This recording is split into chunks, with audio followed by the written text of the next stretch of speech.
نحمده ونصلي على رسوله الكريم اما بعد فاعوذ بالله من الشيطان الرجيم بسم الله الرحمن الرحيم عن جابر قال خرجنا مع رسول الله صلى الله عليه وسلم الى سعد بن معاذ حين توفي فلما صلى عليه رسول الله صلى الله عليه وسلم ووضع في قبره وصوي عليه سبح رسول الله صلی اللہ علیہ وسلم الی آخرہ۔ حضرت جابر رضی اللہ تعالی عنہ بیان کرتے ہیں اس حدیث میں کہ سعد بن معاذ کا انتقال ہوا تو ہم رسول اللہ صلی اللہ علیہ وسلم کے ساتھ ان کے جنازے میں شرکت کے لیے گئے۔ جب آپ علیہ الصلاۃ والسلام اور ہم سب ان کے جنازے کی نماز سے فارغ ہو گئے اور ان کا جسد خاکی قبر میں اتار کر قبر کی مٹی برابر کی جا چکی تو رسول اللہ صلی اللہ علیہ وسلم نے تسبیح پڑھی، یعنی سبحان اللہ سبحان اللہ سبحان اللہ پڑھا۔ چنانچہ ہم سب بھی دیر تک تسبیح پڑھتے رہے۔ پھر آپ نے تکبیر پڑھنا شروع کر دی، یعنی اللہ اکبر اللہ اکبر اللہ اکبر، اور ہم سب بھی تکبیر کہتے رہے۔ پھر بعد میں رسول اللہ صلی اللہ علیہ وسلم سے دریافت کیا گیا کہ اس موقع پر آپ نے پہلے تسبیح اور پھر تکبیر کیوں کہی؟ تو آقا علیہ الصلاۃ والسلام نے فرمایا کہ دراصل اس نیک بندے پر اس کی قبر تنگ ہو گئی تھی، پھر اللہ تعالیٰ نے ہماری تسبیح اور تکبیر کی برکت سے اس کی قبر کو وسیع اور کشادہ فرما دیا۔ تسبیح اور تکبیر کی برکت سے اللہ تبارک و تعالیٰ کا غصہ دور ہوتا ہے اور اس کا غضب رحمت میں بدل جاتا ہے۔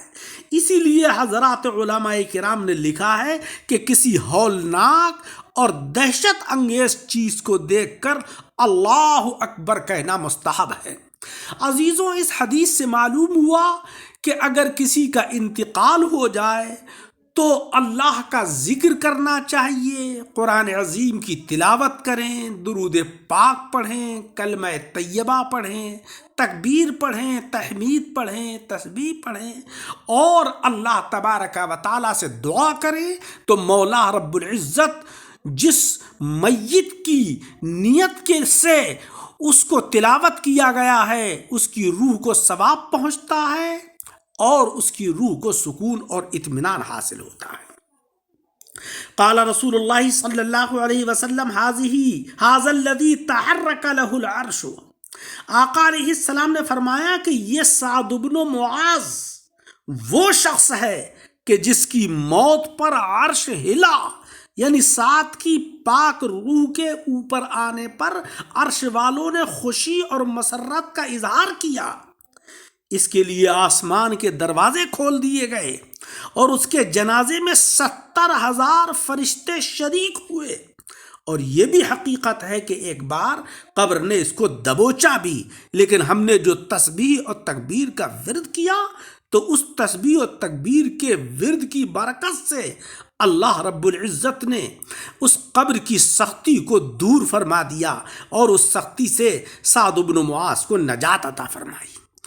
اس حدیث کا مقصد یہ بتانا ہے کہ جب سعد بن معاذ جیسے اونچے درجے کے نیک بندے کو بھی کچھ دیر کے لیے قبر کے دبوچنے اور بیچنے کا سامنا کرنا پڑ سکتا ہے کہ جس کی روح کے لیے آسمان کے دروازوں کو خاص طور پر کھولا گیا ہو، جن کی روح کی آمد پر عرش والوں نے انتہائی خوشی کا اظہار کیا ہو اور جن کے جنازے میں ہزارہا فرشتے شریک ہوئے ہوں، تو دوسرے کس شمار اور قطار میں ہیں؟ لہذا عذاب قبر سے برابر پناہ مانگتے رہنا چاہیے۔ عزیزوں، سعد بن معاذ صحابی رسول ہیں، اور صحابی رسول اس ذات کو کہتے ہیں کہ جس نے بحالت ایمان جناب احمد مجتبیٰ محمد مصطفیٰ صلی اللہ علیہ وسلم سے ملاقات کی ہو۔ قیامت تک آنے والے مسلمان کتنے ہی بڑے درجے کے ہو جائیں، کتنے ہی نیک اور صالح ہو جائیں، مگر وہ کسی بھی صحابی رسول کے درجے کے برابر نہیں ہو سکتے۔ تو سعد بن معاذ جیسی شخصیت کے لیے کچھ دیر کے لیے ان کی قبر تنگ کر دی گئی تو ہماری اور آپ کی کیا حیثیت ہے؟ لہذا ہمیں ہر وقت اللہ رب العزت سے ڈرتے رہنا چاہیے، کثرت سے عبادت و ریاضت کرنا چاہیے، اللہ تبارک و تعالیٰ سے گناہوں کی معافی مانگنا چاہیے۔ ایک اور حدیث ہے جس میں حضرت اسماء بنت ابو بکر رضی اللہ تعالی عنہ بیان کرتی ہیں۔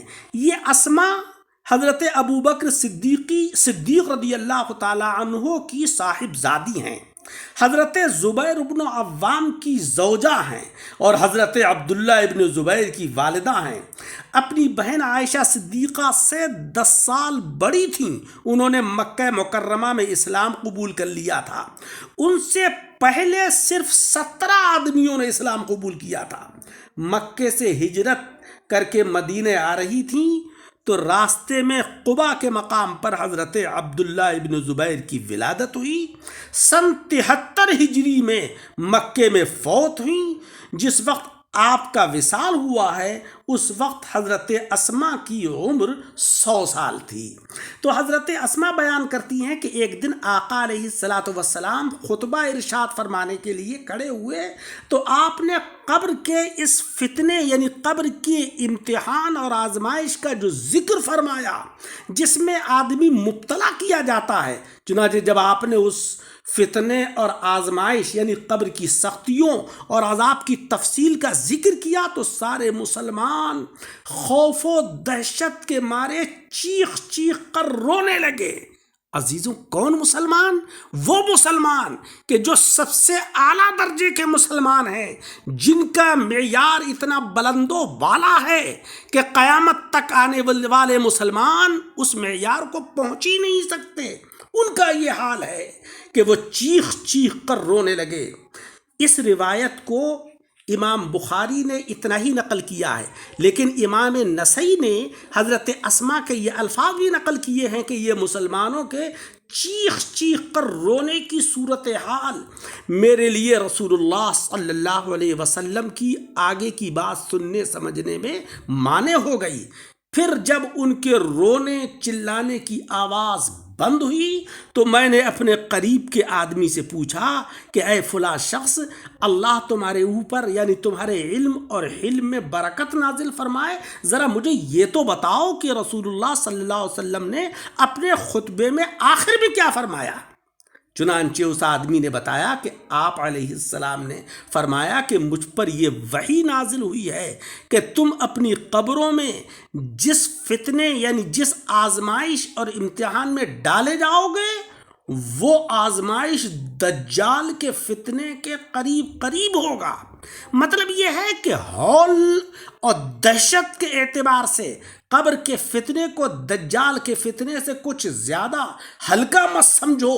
جس طرح دجال کے فتنے سے اللہ کی پناہ مانگی جاتی ہے، اسی طرح قبر کی آزمائش سے بھی اللہ کی پناہ چاہتے رہو، کیونکہ قبر کے اندر کوئی بھی تمہارا رشتہ دار، کوئی بھی تمہارا دوست، کوئی تمہارا عزیز تمہاری مدد کو نہیں آئے گا۔